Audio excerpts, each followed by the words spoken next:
I spoke to Charles Walker this afternoon, Conservative MP, Vice Chair of the 1922 Committee of Backbench MPs. I'm very worried.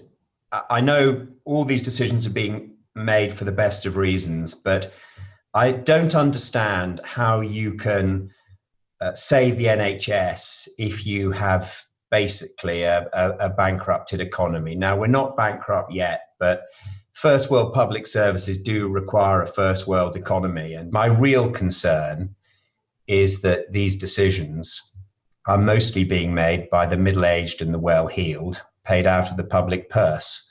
So they're not really going to bear the consequence of the decisions that they're making. Now, I represent a seat full of small businesses, and I'm seeing the daily impact that these decisions are having on the future of many businesses built up over years and decades. And it's extremely worrying. They employ a lot of people. A lot of those people are employed are young people, and a lot of those jobs are not going to be viable or have already been lost. I mean, there is an argument propagated by some economists, which is the economy is not properly going to recover while the pandemic is rampant. It has to be controlled. It has to be at a very low level before people would go out. The pandemic is not rampant. I mean, I've asked a parliamentary question. You'll know that the Centre for Evidence-Based Medicine recently did some research that says the average age of death from COVID-19 is 82.4. Now, I've asked the Department for Health to confirm whether this is the case or not, but it clearly isn't. It clearly isn't rampant.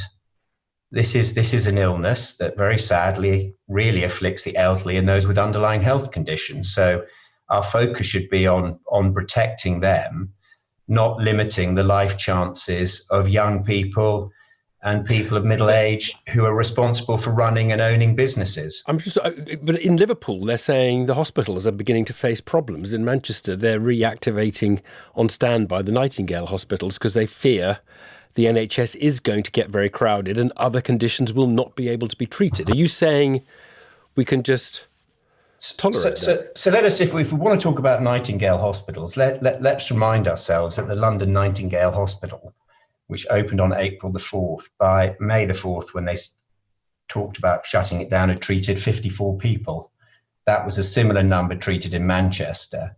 And Birmingham, Bristol and Harrogate Nightingale hospitals, I believe, treated almost next to nobody, if nobody. So again, there's this sort of playbook that SAGE used to ramp up the rhetoric and the fear factor that I think is very concerning. And the World Health Organization has made it perfectly clear that lockdown should be avoided because they tend to impact the least well off the most.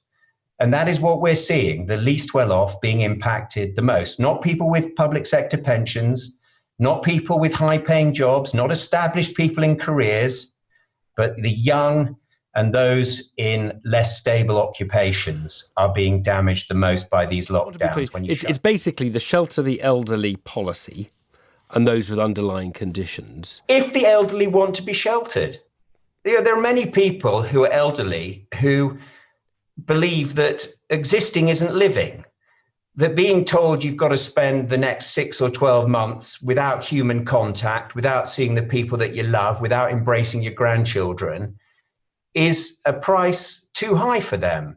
And it does seem that this government, for the best of reasons, but mistakenly, is trying to abolish death. You can't abolish death. The fact of the matter is people in their 80s and 90s die. I mean, if that comes as news to your listeners or they're offended by that statement, they haven't been paying close attention. The only guarantee you have if you're born is that when you get into your 80s and 90s, the chances are at some stage in your 80s or 90s, you are going to die. Right. Okay, let's go. We can't save every life. We just can't save every life because the cost to the living is too high. The cost to those people who are not being treated for heart disease and cancer in their 30s, 40s and 50s is too high. Right.